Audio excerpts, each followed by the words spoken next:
충만할 수 있기를 주의 이름으로 축복합니다. 사도 바울께서 로마서 12장에 이어 3절 오늘에 이를 때에 우리에게 이제 그리스도인의 교회 생활에 대해서 권면을 시작합니다. 1절과 2절에서 성도는 어떻게 복음의 은혜를 받았은 즉 살아야 될 것인가, 이 이야기를 1절과 2절 설명하시죠. 너희가 거룩한 산 제물로 드려야 할 것이라 이렇게 했고, 그것이 바로 예배라 말씀했습니다. 그것을 위해서 이 세대를 본받지 말라, 이 세대를 따라가서 그들과 잘 비율을 맞추며 살려고 하지 말라 분명히 선언하십니다. 이 세상 풍속과 맞춰 비율을 맞춰 살려고 하지 말고, 두려워하지 말고 변해라. 그 변하는 것은 마음의 심령을 새롭게 해서 변해라, 그 말씀합니다. 근데 그 기준이 뭡니까 했더니 하나님 뜻이지 않는가라고 말씀하셨어요. 하나님이 선하신, 하나님이 베푸신 선하신 교훈, 하나님 그래서 기뻐하시는 그 뜻, 자신의 뜻으로 보이셨으니까, 그리고 온전한 그 뜻을 잘 생각해서 거기에 맞춰 살면, 그러면 변화의 기준이 되는 것이고, 그렇게 삶으로 이 세상을 비유 맞춰 살려고, 그들과 닮아가려고 결코 그러지 말라. 성도가 그럴 것이 못되니라. 왜냐하면 너희가 이미 하나님의 자비하심을 맛보지 않았느냐, 예수 그리스도의 은혜를 맛보지 않았냐, 이렇게 성도 생활에 대한 일반적 방향성을 분명하게 제시해 놓으셨습니다. 그리고 이제 3절부터 이제 이해에 들어가면서 그러한 방향성을 가진 성도가 이제 삶의 영역별로 어떻게 살면 좋을지에 대한 고민을 시작하면서 제일 먼저 교회에 대해서 얘기를 하십니다. 교회에 관해서 말씀하시기 위해서 마땅히 생각할 그 이상의 생각을 품지 말고 교회 생활해라. 그리고 생각하라. 오직 하나님께서 각 사람에 나눠주신 믿음의 분량대로 생각할 것이요, 분량대로 지혜롭게 생각하라. 이렇게 우리에게 권면을 주십니다. 그러니까 이제 3절 말씀 속에 우리가 이제 신앙생활을 어떻게 할 것인가를 판단할 때 하나는 이제 부정적인 것이죠. 하지 말아야 될 것을 말씀하셨습니다. 그것은 각 사람이 너희가 마땅히 생각할 그 이상의 것을 생각하지 말라 하는 것이고, 또 다른 이제 긍정적인 것은 믿음의 분량대로 할 것이요, 지혜롭게 하라고 말씀하셨습니다. 이 모든 말을 알아들을까요? 이렇게 권면하면서 사도 바울은 너희가 이 말을 못 알아들 리가 없지 않느냐, 이렇게 얘기합니다. 그 말이 어디냐면 3절 첫 문장, 첫 구조, 첫 부사절 속에 나와요. 내게 주신 은혜로 말미암아 너희 각성에 말하노니, 그 말입니다. 이제 내가 여러분에게 할 말이 있습니다. 내가 지금 여러분에게 하는 말은요, 여러분이 못 알아들 말이 아닙니다. 그 말. 이게 무슨 어떤 말이 그 속에 들어있냐면, 내게 주신 은혜로 말미암아 내가 여러분 각각에게 말합니다. 이렇게 말할 때, 내게 주신 은혜라는 것은 첫 번째는 내가 받은 은혜죠. 여러분, 내가 하나님의 은혜를 받았어요. 내가 얼마나 큰 은혜를 받았는지 여러분 아십니까? 내가 이 은혜를 받았으니까 여러분에게 이 말을 안 할 수가 없다고요 라고 자기가 받은 은혜에 대해 간증해요. 고백이에요. 전제입니다. 그런데 이 말은 듣는 자에게 그대로 적용이 됩니다. 여러분, 내가 이 받은 은혜 때문에 여러분에게 말할 때, 여러분도 같은 은혜를 받았으니 내 말을 못 알아들 리가 없잖아요, 그 말이에요. 그 의미가 바로 적용됩니다.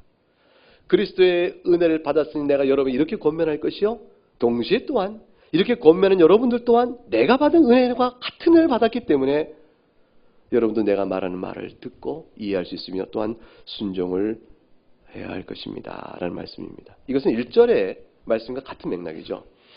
사도 바울이 그러므로 형제들아 내가 하나님 모든 자비하시고 너희를 구한다 그랬습니다. 여지껏 말했던 11장까지 이어져왔던 예수 그리스도의 복음, 예수 그리스도 안에 나타난 하나님의 한 의, 율법 의가 아닌 것, 하나님의 영광에 이르지 못할 우리들에게 하나님의 영광에 이르게 하는 길을 내려준 생명길, 오직 믿음으로.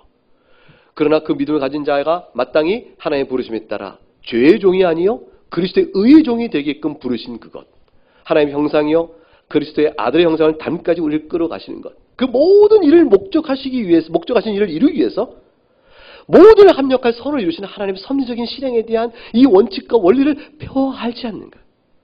여러분은 시작부터 끝까지가 다 하나님의 은혜 가운데 있습니다.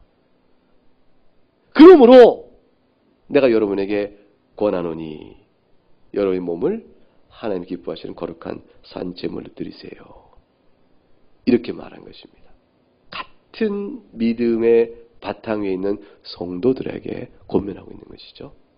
복을 모르는 자가 이 말 했다면 이거 알아듣겠습니까? 이 로마서 강서를 12장에 와가지고 제가 서울역 광장에서 얘기한다, 수원역 광장 얘기한다 그러면 알아듣겠습니까? 믿지 않는 사람은 전혀 서로 공감할 수 없는 그런 말씀인 것이죠. 근데 바울은 지금 3절에서 내게 주신 은혜로 말미암아 너 각 사람에게 말하노니 라고 말하므로 분명하게 은혜의 공통분모를 전제합니다. 그러면서 이것이 나의 간증이기 때문에 나는 여러분에게 오만과 교만과 야심으로 말하는 것이 아닙니다 라는 뜻이 들어있어요. 내가 받은 은혜 때문에, 이 은혜 때문에 나 같은 자도 이 은혜를 입었으니 여러분에게 이 말씀을 드립니다. 그러니 들으소서. 여러분도 이 은혜를 알지 않습니까? 예컨대 디모데후서 1장 15절과 16절을 그랬죠. 내가 여러분이 전하는 이 복음 말씀은 모든 신실한 이 말씀은 모든 사람이 듣기에 합당합니다. 무슨 말씀이죠? 우리 주 예수 그리스도께서 세상을 구원하려고 이 땅에 오셨다는 소식입니다. 근데 그 말씀 앞에서 죄인 중에 괴수인 내가 그렇게 말합니다. 죄인 중에 괴수인 내가 예수 그리스도께서 일체 모든 일에 나를 향하여 오래 참으셨기 때문에 그래서 결과적으로 나도 예수를 믿게 되고 영생을 믿는 사람이 됐으니 나 같은 자를 주님이 왜 구원하셨을까? 자격 없는 나를 왜 구원하셨을까? 내가 이제 나를 향한 구원의 뜻을 하나 어렴풋이 알고 여러분에게 말할 수 있는 것은 나 같은 자도 구원받았으니 여러분 가운데 구원 못 받을 자가 없습니다는 말을 보여주기 위한 것입니다. 바울은 지극히 자신을 낮춥니다. 내가 여러분보다 조금 더 신실하잖아요. 이렇게 말하지 않습니다. 율법으로 말하면 내가 여러분보다 좀 더 알지 않습니까? 이렇게 말하지 않는 거죠. 내가 그리스도 앞에 좀 더 신실했지 않는가? 이렇게 말하지 않고 나 같은 자도 구원에 이르게 되는 것을 세상 모든 사람들에게 보이게 하시려고 죄인 중에 괴수인 나도 일체 오래 참으시다 구원하셨습니다. 이 은혜를 내가 입었습니다. 그러니 사도 중에서 제가 가장 작은 자일 수밖에 없고 내가 사도의 직무를 내게 주신 은혜를 헛되지 않기 위해서 더 많이 어느 사도보다 더 많이 수고하였지만 이 말은 자기를 높이는 것이 아니에요. 그렇지만 이 내가 생각하면 이 모든 수고가 다 나와 함께 하신 하나님의 은혜입니다. 이렇게 얘기합니다. 권면은 철저한 신앙 고백 위에 서 있어요. 권면은 철저히 교회가 서 있는 그리스도 십자가 위에서 권면이 이루어집니다. 내게 주신 하나님의 은혜로 인하여 내가 더욱더 수고했으라는 말은 이것도 잘못 이해하면 이렇게 이해할 수 있어요. 세속적으로 따지면 하나님께서 내게 수고할 은혜 능력과 방편을 주셨습니다. 난 이걸 너무너무 잘 사용해서 열심히 잘 사용해서 여러분보다 훌륭한 헌신을 했습니다. 여러분도 예수님께 받은 은혜를 잘 사용하셔서 여러분도 좀 해보세요. 나처럼. 그럼 얼마나 좋은 결과가 나오겠습니까? 그러니 똑같은 은혜의 수단을 받아놓고 똑같이 하나님의 은혜를 받아놓고 그리스도의 도우심을 받아놓고 나처럼 안 해서 그만큼 못하냐 이런 식의 말로 말하면서 다 내가 한 것은 하나님의 은혜를 받아서 그런 것이다 이렇게 말하는 것 아닙니다. 그거 아니에요. 그것은 그리스도의 은혜를 빙자하여 자기를 드러내는 것입니다. 하나님의 손길을 빙자하여 자기를 높이는 것이 되어집니다. 바울은 지금 내가 모든 사고보다 더 많이 수고했으나 내가 한 것이 아니라 오직 나와 함께 하신 하나님의 은혜라는 것은 시작부터 끝까지 다 하나님의 은혜라는 것입니다. 주님께서 내게 은혜를 주시고 나를 사용하시는 은혜를 베푸시고 그리하여 결과 내도록 은혜를 주시고 시작과 끝이 다 하나님께서 하신 일이니 내가 어떤 일로 인하여 주 앞에 나의 공로나 의를 주장할 수 있을꼬? 아무것도 없습니다. 이 말을 하나님의 은혜가 나와 함께 하심입니다. 라고 말하는 겁니다. 어떤 은혜도 자기를 드러내지 않습니다. 그런 바울이 빌립보서 3장 17절에 가게 되면 이상한 말을 해요. 형제들아 나를 본받으라 이렇게 말합니다. 이게 무슨 소린가? 왜 자기를 본받으러 하나? 근데 이 말은 사도 바울의 간절한 심령이 담겨 있습니다. 왜냐하면 대조되고 있는 다른 무리가 있습니다. 우리를 본받은 것처럼 저들이 어떻게 행하는가를 잘 보라 이렇게 얘기합니다. 저들이 무엇을 행했는데 18, 19절에 나타나는데 십자가의 원수, 그리스도의 원수를 행하였다. 저들은 멸망으로 끝날 것이요 저들이 섬기는 것은 하나님이 아니라 자기의 배, 자기 정력이요, 자기 자신이요, 그 영광도, 그러면 하나님의 영광을 돌린 게 아니니 결국엔 부끄러움에 수치된 영광을 받을 것이요, 땅의 일을 생각하는 자에 불과하다. 저들이 기뻐하고 좋아하고 자랑하는 건 전부 다 세상의 것이더라. 이런 자들이 있으니 저런 자들 본받지 말고 나를 본받아라, 이렇게 말합니다. 그 말은 바울 자신을 높이는 것이 아니라 내가 받는 은혜로 인해서 그리스도를 어떻게 섬겨왔는가. 여러분도 그리스도 그분만을 섬기시오. 저들처럼 땅의 일을 섬기면 안 됩니다. 그리스도만이 우리의 모든 삶의 목적이요, 그분만이 우리의 기쁨이요, 그럴 때 우리의 인생은 가치와 의미를 찾습니다. 이 얘기하고 싶은 거예요. 그러니까 나를 본받으세요 라는 말을 해서 호소하여 그리스도를 바라보게 하는 것이죠. 바울은 완전히 바뀐 사람이었어요. 어떻게 바뀌었냐면 자기 중심적 사고와 자기 의에서 그리스도 중심적이요, 그리스도 의로 바뀐 것입니다. 그러니까 우리가 예수님을 믿음으로 그리스도의 의를 받아 의롭게 됐다는 말 속에 담겨 있는 말은 나의 공로가 아니라 그리스도의 의로 우리가 구원을 받는다. 나의 공로가 아니라 그리스도의 공로라는 말은 더 이상 내가 앞에 나가지 못한다는 뜻이에요. 나의 공로면 나의 자랑, 나의 의, 나의 높음, 비교한 나의 교만, 이렇게 있을 수 있는데, 이 공로가 아니고 주님의 은혜로 구원받는다 되어지면 나는 완전히 사라지는 겁니다. 그리스도만이 내 앞에 이렇게 될 수밖에 없는 것이죠. 그 바울 사도는 평생 거기 붙들린 사람으로 하나님의 은혜 입고 살아갔습니다. 자신이 율법에 흠없는 자요, 율법에 의로운 흠없는 자라 이게 주장할 수 있었습니다. 과거에 그랬다는 것이죠. 8일 만에 할례 받았죠. 이스라엘 족속이죠. 베냐민 지파요, 히브리요, 가말레 문화의 사람이요, 등등이니까 바울 사도는 사실은 자랑할 것이 율법적으로 많은 사람이었지만 그 다 쓰레기로, 다 배설물로 간주해버립니다. 그곳에는 구원이 없기 때문입니다. 죄인은 우리를 구원하신 하나님의 긍휼, 그리스도의 대속의 은혜 외에는 살 길이 없기 때문입니다. 그래서 바울 사도가 살아가는 일생의 힘은, 그 모티브는 딱 하나였어요. 종말론적 소망이었습니다. 나의 시민권이 하늘에 있지 않은가. 그 하늘로부터 그리스도 예수께서 다시 오실 것이 아닌가. 그때가 되면 나의 몸을 부활의 몸이요 영광의 몸으로 바꾸실 것이 아닌가. 그때를 바라보며 내가 표대를 놓고 그것을 표대 삼아 내가 그리스도 예수 안에서 하나님께서 나에게 부르신 그 뜻을 위하여 달려간다라고 말합니다. 그리고 바울은 이와 같은 은혜를 놓고 얘기하는 것이에요. 내가 하나님께 받은 은혜 때문에 이렇게 말합니다. 근데 이것은 나만이 알고 있는 것이 아니고 여러분도 알고 있는 것 아닙니까? 그러니 여러분, 제가 말합니다. 하나님께서 각각 각 사람이 나눠진 믿음의 분량대로 지혜롭게 생각하시기 바랍니다. 그리고 마땅히 생각할 그 이상의 생각을 품지 마시기 바랍니다. 라고 말합니다.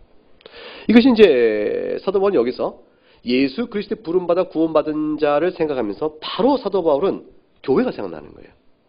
그러니까 사도 바울이 요즘 권면하는 말씀 속에서 그리스도에 인한 구원과 교회는 비분리적입니다. 굉장히 중요한 얘기죠.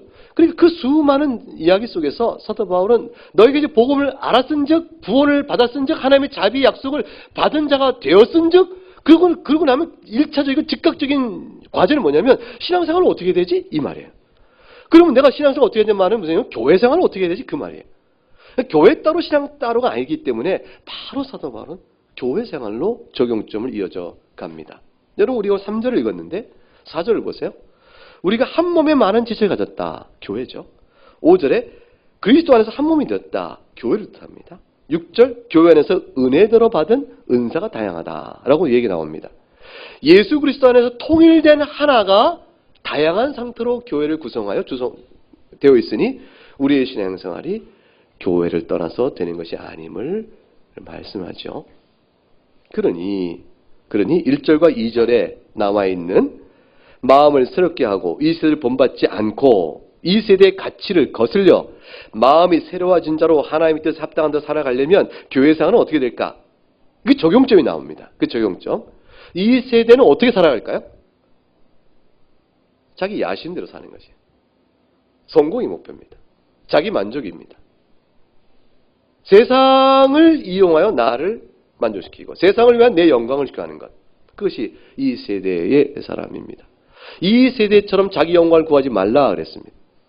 그러니까 이 세대를 본받지 않는 것은 자기 영광을 구하는 것이나 자기의 애착과 자기 사랑 안에 살아가는 것인데 그것이 아니고 마음을 새롭게 함으로 하나님이 선하시고 기뻐하시고 온전한 뜻이 무엇이 분별하라고 했는데 하나님이 선하시고 기뻐하시고 온전한 뜻은 여러분이 읽었던 십계명 그대로예요. 그래서 뭐냐면 하나님을 목숨과 마음과 뜻을 다해 사랑하는 것이에요. 그 이웃을 사랑하는 것입니다. 그 사랑 가운데 살아가는 것으로 바뀌는 것입니다. 그러니 교회 생활 속에서 서로 공동체, 예수 그리스도 안에 언약 공동체로 묶여있는 각각의 교회 회원은 서로를 대하여 지극히 하나님의 영광이 목적이 되어지며 그 은혜 입은 자로서 서로를 사랑하고 섬기는 가운데 살아야 합니다. 이것이 이제 우리에게 주어지는 당연한 도리입니다. 근데 이 같은 교회 생활의 도리를 우리가 감당할 수 없는 이유가 도대체 뭘까? 어디에서 올까? 그 심정상의 이유를 오늘 본문 속에 찾아볼 첫 번째 짚은 게 뭐냐면 마음의 3절 마땅히 생각할 그 이상의 생각을 품기 때문이라 지적하는 거예요. 우리 마음속에서 마땅히 생각할 그 이상의 것을 마음에 품으면 절대로 교회 생활을, 신앙생활을 하나님 선하시고 기뻐하고 온전한 뜻을 못 산다 그 말입니다. 왜냐하면 하나님의 선하시고 기뻐하시고 온전한 뜻은 하나님을 마음과 목숨과 뜻을 다해 사랑하는 것이 이웃을 사랑하는 데 있으니 그 뜻대로 살 수가 없는 것이죠. 그러므로 적용을 구체화시킨 것이에요. 너희들의 마음에 정한 것, 마땅히 생각할 그 이상을 품지 마라. 그 말씀의 뜻이 뭐냐면 마땅히 품어서 옳은 대로 생각해야 되는데 마땅히 생각할 일정 분량보다 자기를 더 높이 여기지 말아요. 자기를 너무 자기를 높여서 마땅히 생각보다 높이 보이지 마라. 이 말은 뭐냐면 교만하지 말란 말이에요. 쉽게 얘기하면 그런 얘기입니다. 자고하여 교만하지 마라. 어떤 자가 교만합니까? 판단자입니다. 옳고 그름에 대한 진리 분별을 하지 말란 뜻이 아니에요. 그러나 다른 이도 생각하여 할 수 있는 일에 대해서 자신의 판단으로 평가하여 그 사람을 폄하하는 일을 하지 말라는 겁니다. 다른 의견이 있을 수 있다는 사실은 다양성 안에 있을 수 있지만 다른 이유로 인하여 저 사람 왜 나와 같이 생각하지 않는가요? 그 사람을 폄하하고 그 사람을 무시하거나 멸시하거나 없이 여기지 말라는 것입니다. 인격관계에 중요한 도전을 주고 있는 것이죠. 사실 바울만큼 교만할 수 있는 사람이 어디 있겠습니까? 삼층천, 셋째 안을 다녀온 사람이잖아요. 너무 놀라서 자기도 놀라서 내가 셋째 안에 있는데 내가 뭐 갔다 왔는데 낙원에 이르렀는데 몸 안에 있었는지 몸 바깥에 있었는지 나도 모르겠다. 그럴 만큼 환상과 계시에 대하여 가장 높은 경지를 경험합니다. 사실 사울아 사울아 네가 나를 왜 핍박하느냐 이런 음성을 듣고 눈이 탁 멀었다가 다시 눈이 탁 떠지는 이 경험도 어마어마한데 바울은 그 얘기보다 더 환상과 계시란 말을 할 때는요. 셋째 안을 다녀온 거 얘기해요. 눈에 보이는 대기권, 저 높은 우주권, 근데 더 높은 영적 세계가 있죠. 하나님 계신 그 영적 세계, 그 하늘의 자리까지 다녀와서 보았다. 그러면 전국 돌아다니면서 전 세계 다니면서 간증 집회하지 않겠어요? 천국 다녀온 자. 여러분 예수 믿으면 천국 갑니다. 이렇게 하면 이게 전국 다니면서 순회하면서 간증 집회하면 상당할 텐데 바울 일체 그 얘기 안 합니다. 그리고 뭐냐면 고린도후서 12장 도리어 얘기합니다. 내가 자랑하고자 한다면 내 약한 것을 자랑하겠다. 이렇게 말합니다. 예수 그리스도 인해서 내가 당해야 했던 고난, 예수 그리스도 복음 앞에서 내가 부끄러웠던 일들, 이런 것들이 차라리 내가 자랑거리 되겠다. 왜냐하면 나는 부끄러우나 이 부끄러움을 가려진 그리스도는 높아지니까. 내가 고난 속에 있을 때 끝까지 있냐도 붙드신 믿음을 주시는 하나님을 찬송할 수 있으니까. 내가 환난과 고난 속에 있을 때, 나의 수치 속에 있을 때, 그럴 때에 내가 그리스도를 자랑하겠다. 이렇게 얘기합니다. 그러니까 세속주의가 아니죠. 세속주의적 야심과 자기를 드러내는 의의가 없습니다. 사도지기관에서 자기는 분명한 인식이 있었습니다. 내가 사도에 표된 것은 내가 너희 가운데 모든 참음, 표적, 기사, 능력을 행하지 않았느냐. 그러면 사도 바울만한 능력과 기사, 표적 행한 사람 흔하냐 이렇게 보겠죠. 그럼 사실 우리가 뽑을 수 있는 것은 베드로 정도 비교가 될까? 다른 사도가 막 했다는 게 다 거의 성경에 없지 않습니까? 누가는 사도행전을 쓱 쓰면서 베드로 얘기하고 그 다음에 바울 얘기로 거의 국한해버립니다. 다른 사도들도 그런 일이 있겠지만 분명한 것은 바울 사도가 그 가운데 으뜸일 수 있습니다. 그러나 그걸 자랑하지 않습니다. 그저 자신이 주어진 자리 앞에 충성된 일만 남을 뿐입니다. 마음속에 받은 은혜가 너무 크기 때문입니다. 그러니까 사실 여러분이 정해진 생각할 그 이상의 생각을 하지 마세요 라고 말할 때 바울 사도는 자신을 들여다보면서 그럴 수 없는 복음적 원리를 보게 됩니다.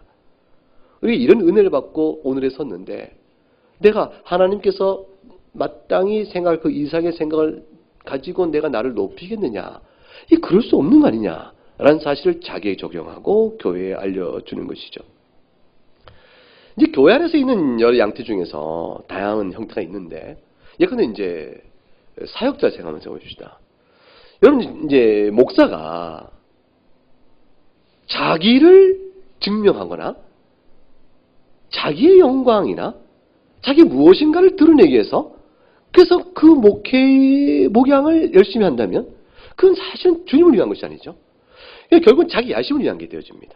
종교적인 세속적 야심이 종교는 영역에 드러난 것이죠. 세속적 야심의 실현을 예수 그리스도의 복음에 증진한 이름으로 종교적 허울 안에서 그 터에서 펼쳐가게 되어지면 하나님께서는 그 일을 통해서도 택한 자 구원하는 일을 하세요. 그 자는 영원히 멸망합니다. 신앙생활이 다 그런 것이죠. 그럼 거짓 사역자는 결국 그런 자죠. 자기 야심을 위한 것이죠. 진정한 사역자는 뭐냐면 빌립보서 1장 15절 18절에 사도 바울께서 이렇게 권면하셨습니다. 가만히 이제 사도 바울이 빌립보 감옥에 갇혔습니다. 갇혔는데 가만히 보니까 자기가 감옥에 갇힌 줄 알고 어떤 이는 투기와 분쟁으로 전합니다. 예수님 복음을 더 열심히 한 거예요. 우와, 바울이 갇혔으니 우리가 이제 하십시다. 이렇게 열심히. 어떤 이들은 착한 뜻으로 그리스도를 전파합니다. 내가 복음을 변증하게 세우실 만든 줄 알고 사람이 하나, 그러나 나의 매임의 괴로움을 더하게 할 줄로 순수하지 못하게 다툼으로 그리스도 전하는 자도 있다. 어떤 이는 사랑으로 복음을 전하고 어떤 이는 다툼으로 내가 더 괴로워할 걸 생각하고 세력 다툼이죠. 그걸로 복음을 전하는 자가 있다. 그럼 무엇이냐? 거칠어나 참으로나 무슨 방도로 하든지 전파되는 것은 그리스도라고 그랬어요. 그리고 사도 바울은 이것을 나는 기뻐한다고 그랬습니다. 이게 굉장히 어려운 일입니다. 바울 사도는 여기서 목적을 어디다 뒀기 때문에 가능하죠? 그리스도를 바라봤기 때문입니다. 어떤 의도로 복음을 전해도 그리스도에게 영광이 되어지는 결과 나오면 그로 기뻐하는 것이에요. 그러면 다툼의 의도로 그 일을 행한 사람은 주님께서 그 자를 판단하실 것이라 알고 보는 겁니다. 결국 궁극적으로 모든 일들은 하나님과 그리스도에게 초점이 잡혀져 있습니다. 이것은 반대로 무엇을 경계하는 것이죠? 자신의 자기애, 자기를 높이고 자기 영광을 드러내는 자기의 필요를 만족시키는 것으로 하나님과 교회를 사용하는 그런 야심과 탐심을 경계하는 겁니다. 이건 성도들도 다 마찬가지입니다. 교인들도 마찬가지로 나의 필요와 또 나를 높이거나 나의 즐거움을 위하여 교회를 수단으로 사용하게 되어지면 그럼 똑같은 결과가 나오게 되어지는 겁니다. 전혀 다른 관계가 아니고 원리는 똑같습니다. 그러니까 사도 바울은 자기를 마땅히 생각할 것보다 지나치게 높이 생각하지 마세요 라는 말을 하는 거죠. 그런 적용점은 그 내심의 심리의 원리는 교만이거든요. 자기애거든요. 자기 중심이 있게 되니까 그렇게 해서 그것을 말씀하는 겁니다. 반대도 많죠. 이 원리는 똑같이 동전 양면처럼 자기를 높이 생각한다는 마땅히 생각할 그 이상 생각하는 것은 대부분은 교만에 드러나겠지만 그냥 거꾸로 열등감으로도 드러납니다. 나는 아무것도 아닌데 이렇게 마음의 상처와 열등감으로 늘 드러납니다. 여기 있어도 열등감, 저쪽에 가도 열등감. 나 같은 건 스스로 이 의식 속에서 자기를 교회 안에 성도의 교통과 사귐에서 스스로를 자기를 고립화시킵니다. 교만하여 자기를 고립화시키는 사람도 있고요. 열등의식에 고립화시키는 사람이 있고, 교만하여 교회를 시끄럽게 하는 사람이 있고요. 열등의식으로 교회에 아무 도움도 주지 않는 사람도 있는 겁니다. 이런 모든 일들은 다 교회 생활 속에서 마땅히 생각할 그 이상의 생각을 품는 태도가 되어집니다. 사도 바울은 긍정적 의미에서 하나님께서 각각이 주신 믿음의 분량이 있지 않은가? 그 믿음의 분량대로 생각하라고 말씀하는 겁니다.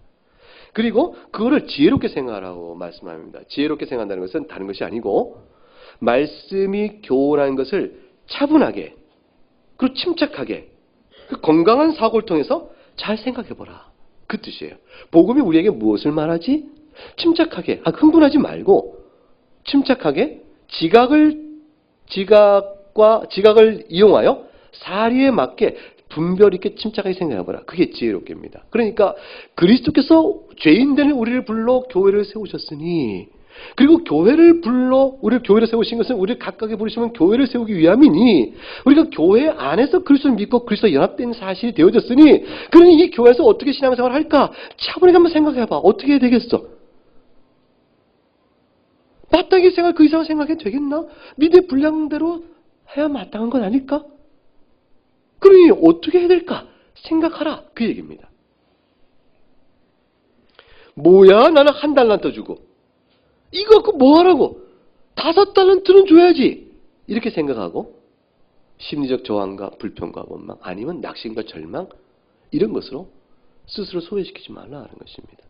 그럼 반대로 나는 5달러 받았네 라는 이유로 뭐야 1달란트 이렇게 해서 판단하고 정죄하거나 심지어 오만한 마음으로 품지 말라는 겁니다. 이게 다 거칠게 되어지는 것이에요.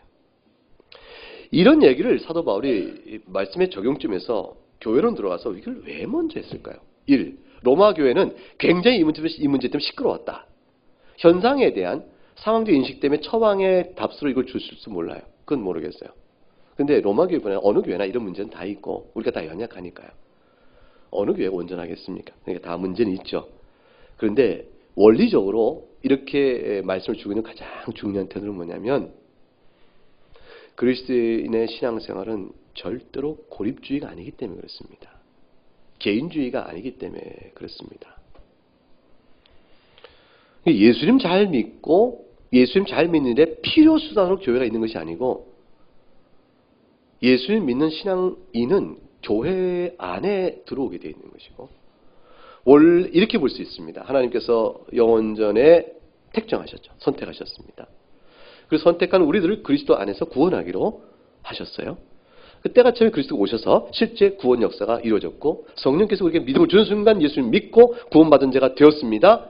그런데 나 개인적으로는 내가 믿고 주님의 은혜로 믿었건, 내가 믿고 어쨌건 믿어서 예수님 구원받았네요. 복음 자체를 기뻐하지만, 그리고 교회를 보고 있는 거예요. 나한테 복음 전하는 교회를 보고 교회 들어갈까 말까? 교회 안 들어가도 난 예수 믿고 성경책 있고 이렇게 들으니까 이렇게 생각할 수 있습니다. 우리 편에서 얼른 생각할 때는. 근데 사도 바울은 그게 아니죠. 하나님께 택하여 선택하실 때 이미 그리스도와 연합된 자로 우리를 선택해 나가시는 겁니다. 선택한 자는 그리스도 연합 안에서 구원받게 하시는 것이에요. 그 선택의 실행은 교회를 통해서 이루시는 겁니다. 그래서 사실 내가 예수 믿고 복음을 받아 딱 신자로 들은 순간은 내 자리가 교회 안에 어디 있지? 나의 자리로 준비하신 교회 안에 내가 들어가는 거예요. 그러니까 신앙생활은 교회 생활과 분리되어 있는 것이 아닙니다. 누군가가 한국 교회는 난 너무너무 싫다. 그래서 이제 한국 교회 그 가난한 성도 안 나가를 거꾸로 한 말이잖아요. 교회를 안 나가는 성도다 해서 가난한 성도가 100만이요, 150만, 200만이요, 이렇게 얘기를 합니다. 그런 분들과 이제 얘기를 해보면, 물론 그런 분들 중에서 주일학교 다니다가 그냥 이내 신앙이 없어져서 안 나간 분들, 옛날에 나가서 이렇게 말하는 분도 섞여 있을 겁니다. 근데 이제 정상적인 신앙생활을 해야 될 중요한 사람이 교회를 안 나가고 그냥 예수를 믿는다라고 말을 해요. 그리고 교회를 나가더라도 이제 왔다 갔다만 해요. 이렇게 하는 분들이 왜 그렇습니까? 그랬더니 글쎄 뭐 교회가 내 신앙에 도움이 안 돼. 난 목사가 싫어. 그랬어요. 목사님이 좋을 리가 별로 없잖아요. 하나님의 말씀을 전한다는 이유로 여러분의 생활에서 잔소리를 많이 하니까. 긍휼의 그리스도의 심장으로 잔소리하면 되는데 이게 이제 부족해서 탓하듯이 잔소리할 때가 있거든요. 그리고 이제 목사님이 이해된다 싶은데 저런다 말이죠. 그러니까 이제 이래야 되는데 저러니까 이제 싫은 거죠. 등등등. 예, 그것이 있어요. 교인들과의 관계가 상처가 돼요. 상처가 되고 좀 불편합니다. 이러니까 내가 이 사람들하고 왜 섞여서 있어야겠나. 그러면 이제 첫 번째 선택은 뭐냐면 회원 등록을 안 하는 거죠. 교회 회원으로 살진 않는 겁니다. 손님으로만 있으면 편안한 관계, 서로 바더하지 않고 지낼 수 있게끔 되는 겁니다.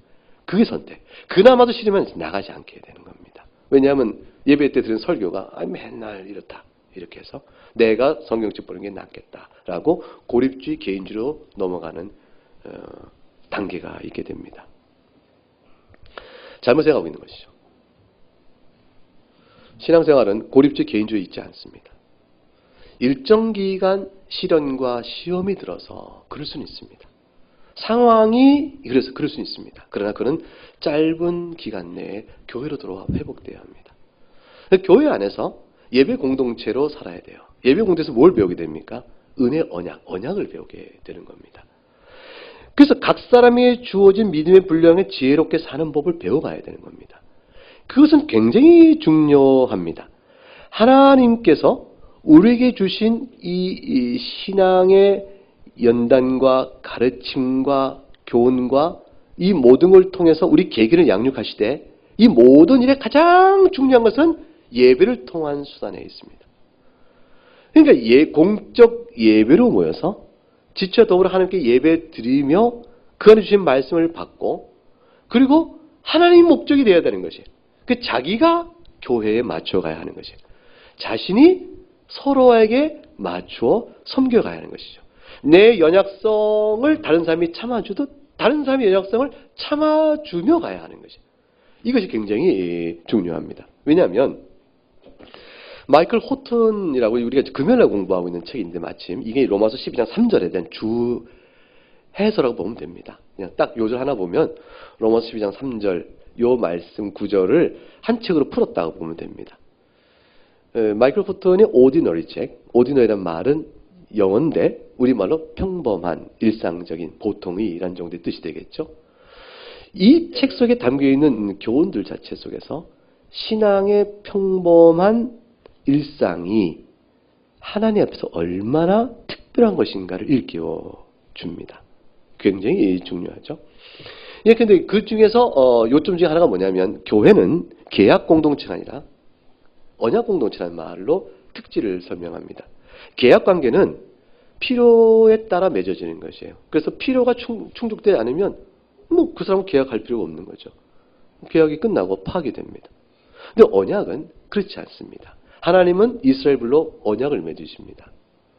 근데 언약에 불순종한 자를 징계하시는 또 책망하시는 일들이 드러납니다. 그러나 택한 백성을 향한 언약의 대상자에게는 변치 않으시는 것이에요. 자격 없고 공로 없는 그들을 불러 하나님의 자녀로 언약을 맺으실 때 하나님의 참된 언약의 대상은 끝까지 공동체가 타락해도 남겨두셔도 그들을 끝까지 구원해내십니다. 그러니까 언약은 하나님 편에서는 끝까지 참으시는 것이 되어져요. 그럼 언약 공동체에 속한 신자는 하나님을 향하여 자신의 임의적 판단으로 불평과 원망으로 하나님을 떠났다 붙었다 하는 것이 아닙니다. 그러니까 이스라엘 성도들이 그래서 실패했죠. 이스라엘 성도들이 하나님께 우리에게 해주신 게 뭐가 있냐. 이렇게 말함으로 불순종에 대한 징계요 진노의 심판을 거부하는 거예요. 그래서 나는 못 받겠다라고 그리고 하나님 우리를 보호하셔야 됩니다라고 끝까지 버텼어요. 회개하며 돌이켜 하나님이 주신 징계의 매를 받을 생각을 안 하고 끝까지 하나님 우리는 그렇게 다루시면 안 돼요 라고 거부했죠. 그게 에레미야의 슬픔이었어요. 에레미야가 이스라엘을 너무 이해하지 못한 것이었습니다. 이스라엘아 너희는 회개로 하라고 하나님이 부르신 건데 어찌 돌이키지 아니하시고 끝까지 하나님의 징계를 거부하는가? 하나님 너희를 포기하고 버리신 것이 아니니 돌이켜 회개하면 주께 약속도 너희를 다시 회복시킬 거야. 그러니까 지금 봐도 예레미야 이렇게 말하는데 끝까지 하나님 우리한테 그렇게 하시면 안 되죠. 시온이 여기 있는데 그러시면 안 되죠. 성전이 여기 있는데 그러면 안 되죠. 하나님 우리가 화평가 괜찮아? 평강 이걸 외치는 거짓 선지자의 말에 이스라엘이 회개하면 주 앞에 나오지 않은 겁니다. 예레미야가 통곡하며 울게 되어지죠. 하나님 편에서는 우리 애들 언약을 버리지 않습니다. 그 남은 자들은 하나님 신심 있는 자는 어떤 형편이든지 자신을 돌아보아 용서하신 하나님의 은혜를 바라보며 끝까지 주 앞에 나아가는 일이 필요합니다. 이것이 언약 관계예요. 그 언약 때문에 우리가 죄를 범할 때라도 그리스도 안에서 주신 받은 용서의 약속을 하나님 절대로 포기하지 않는 사실을 믿고 나갈 수가 있는 겁니다. 계약이면 끝났죠. 근데 교회가 하나님의 언약 공동체로 세움을 받았다라는 얘기를 합니다. 그 언약 공동체로 세움 받은 자들은 그 안에서 소속하고 자기에게 주신바된 마땅한 생각 그 이상을 품지 않고 믿음의 분량대로 지혜롭게 생각할 요구가 주어지고 그것이 바로 언약 공동체 살아가는 삶의 원리로 지배되어야 한다고 말씀하는 겁니다. 그러니까 언약 공동체는 다 은혜로 부름받은 사람입니다. 우리 가운데 누구도 없죠. 잘난 사람이 없는 겁니다. 우리 가운데 못난 사람도 없는 겁니다. 우리 가운데 그 누구도 자기를 위하여 다 다른 사람이 존재한다고 말할 수 있는 사람은 아무도 없는 겁니다. 그럼 뭐가 남습니까? 우린 서로를 위하여 존재할 따름입니다. 그리스도의 사랑 안에서 하나가 되어져 우리를 부르신 그리스도의 목적을 이루어가는 것입니다. 믿음의 분량이니 각각 받은 자가 서로 다릅니다. 그래서 어느 누구도 크고 작음이 없습니다. 그래서 이제 사도 바울이 항상 얘기하는 지체 원리 속에서 나는 머리요, 나는 눈이요, 나는 심장이다 얘기해 보십시다. 그건 나는 손톱이에요. 그 우리가 항상 세상적으로 비유할 때 손톱만도 못한 놈 이렇게 말하잖아요. 그래서 내가 손톱이라면 교회에서 가장 못난 놈이요? 버려도 되는 사람입니까? 아닌 거죠. 그 가치관 자체가 세속주의 가치예요. 이 세대를 본받지 말고 그 말 속에 들어있는 뜻입니다. 그걸 완전히 도려내야 합니다. 그것을 저항해 나가야 합니다. 우리 안에 그런 지배적 사고의 영향력이 완전히 자유롭게 될 수는 없어요. 우리 온전한 사람이 없기 때문에. 근데 그러한 상태를 인식해야 됩니다. 자각을 해야 됩니다. 나에게 그런 게 드러나네? 내가 그러네? 내가 다른 사람 나의 필요에 따라 생각하네? 내가 이걸 수단으로 생각하네? 교회가 내 수단으로 생각하네? 아니지. 그리스도의 목적인데. 그리스도 그분이신데. 목적과 수단을 혼돈하지 않도록 그 마음의 생각 갖고 와서 자신을 돌아봐야 합니다. 내가 왜 이렇지? 생각을 돌아봐야 하는 것이죠. 그런 의미에서 마이클 호튼이 쓴 얘기 중에 재밌는 얘기가 이렇게 있습니다. 그리스도께서 세우신 것은 선교단체가 아니라 교회다 그랬습니다. 그 교회는 언약 공동체니 그 교회 회원으로 등록하여 계약관계가 아닌 언약 공동체 따면 부부와 같다 그랬습니다. 부부는 뭐와 같아요? 언약을 맺죠. 혼인 언약을 맺고 부부는 서로를 바라볼 때 계약적 필요가 충족되지 않을 때서 버릴 수 있고 폐기할 수 있는 관계가 아니다. 그러면서 혼인이 갖고 있는 언약적 신성함이 있습니다. 그리스도께서 교회를 그렇게 보시는 거예요. 그 안에 속한 교회 회원들도 회원으로 묶여지면서 언약적 관계 아래 있는 겁니다. 사랑의 대상이지 필요를 충족시키는 수단의 대상으로 서로를 보는 것이 아니라 그 말이죠. 그 필요를 내 필요를 충족한 수단으로 서로 회원을 바라보면 이것이 뭐가 되냐면 그 필요가 뭘까요? 필요의식이 어디서 와요? 그게 바로 오늘 주신 말씀으로 마땅히 생각할 그 이상의 생각에서 필요가 작동되기 시작합니다. 교만이죠. 자기애죠. 자기중심이 되어지죠. 여기서 발동이 되어지므로 교회의 신앙생활 관계가 어그러나지게 되어집니다. 서로의 은사는 서로를 위한 것입니다. 이게 굉장히 중요한데 우리 사도신경에서 성령을 믿사오며 그 다음에 뭐라고 말합니까? 공회를 믿사오며 그렇죠? 보편교회를 믿는 거예요. 그 다음 바로 이어진 게 뭐죠? 성도의 교통을 믿습니다. 그래서 성도가 서로 교통하는 것과 이렇게 이어갑니다. 성도가 서로 교통하는 것이 도대체 뭐길래 사도신경의 중요한 신앙 고백적 요소로 툭 들어왔을까요? 교회 다음에 이어져 왔을까요? 이 교회를 구성하는 원리이기 때문에 그렇습니다. 교회는 이와 같은 언약 공동체가 되었기 때문에 내 것이 없고 서로의 것입니다. 이건 굉장히 중요합니다. 그래서 손톱만한 것 이런 가치관이 없고 모두가 소중합니다. 각각 받은 믿음의 분량대로, 그리고 4절, 5절, 6절 쭉 이하에 나오는 대로 각각 받은 은사대로 서로가 어우러져 그리스도의 몸된 교회를 성장시키며 그것이 목적인 그리스도의 영광을 나타내 보이므로 각각 거기로서 내려지는 은혜의 유익을 모두가 누리는 것이에요. 모두가 누리는 것입니다. 은사가 다르니 더 나은 은사는 없는 겁니다. 각각 다를 뿐입니다. 믿음의 분량은 하나님이 주시는 것입니다. 따라서 더 큰 믿음과 작은 믿음으로 서로를 폄하하거나 멸시하거나 눈으로 째려볼 이유가 없는 겁니다. 우리는 신앙이 연약한 자는 볼 수 있지만 연약한 자이기 때문에 믿음 없는 사람이라고 생각하여 멸시하거나 경시하거나 함부로 하는 말은 절대로 있을 수 없는 것입니다. 교회는 서로 존중의 마음으로 인격적 관계로 사랑해줘야 하는 것입니다. 왜냐하면 내 또한 그분들에게서 그렇게 받아야 될 상대이기 때문에 그래요. 이것이 오늘 주신 말씀 속에 담겨있는 원리입니다. 이 원리 속에서 오늘 우리가 살아가는 신앙 원리와 또 살아갈 믿음의 태도를 분별하면서 살아야 할 것입니다. 정리하면 이것이죠. 우리는 결국 독립군으로 개인주의로 원자적으로 분자적으로 흩어진 채 깨진 채 홀로 그리스도와 연합하여 혼자 존재하며 신앙생활을 할 수는 없는 존재다. 하나님께서는 우리를 교회로 불러 그리스도와 연합된 사실을 증거하시고 그 안에서 목사의 강론과 예배와 그 다음에 성례를 통해서 당회의 감독하에 신앙생활을 하고 성도가 서로 교통하며 살아가도록 부르신 것이다. 이것이 신앙생활이니 어떻게 해야 할까? 어떻게 이 세대를 본받지 않을 수 있을까? 그것은 각각 마땅히 생각할 그 이상의 생각을 품지 않는 것이라. 긍정적으로는 뭘까요? 하나님께 주신 믿음의 분량에 따라 지혜롭게 지각을 다하여 침착한 마음으로 복음의 은혜를 생각하여 고백하라. 그러면 그 전체는 선하시고 온전히 기쁘신 뜻대로 살 수 있으니 그것은 곧 하나님을 사랑하고 이웃을 사랑하는 원리가 적용되어지니라.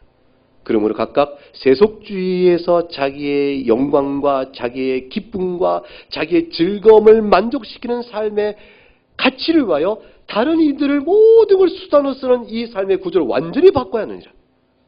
우리는 모두가 주를 위하여 사는 자들이요. 그리고 그리스도에 속한 교회 공동체의 서로의 유익을 위하여 존재하는 자들이요. 따라서 우리는 그 가운데 있는 내 마음의 세속의 마음인 야심과 탐심을 내려놔야 한다. 이것입니다. 오늘 주신 말씀의 권면입니다. 이 말씀 여러분의 신앙생활을 돌아보고 적용하여 주 앞에 은혜가 있기를 축복합니다. 함께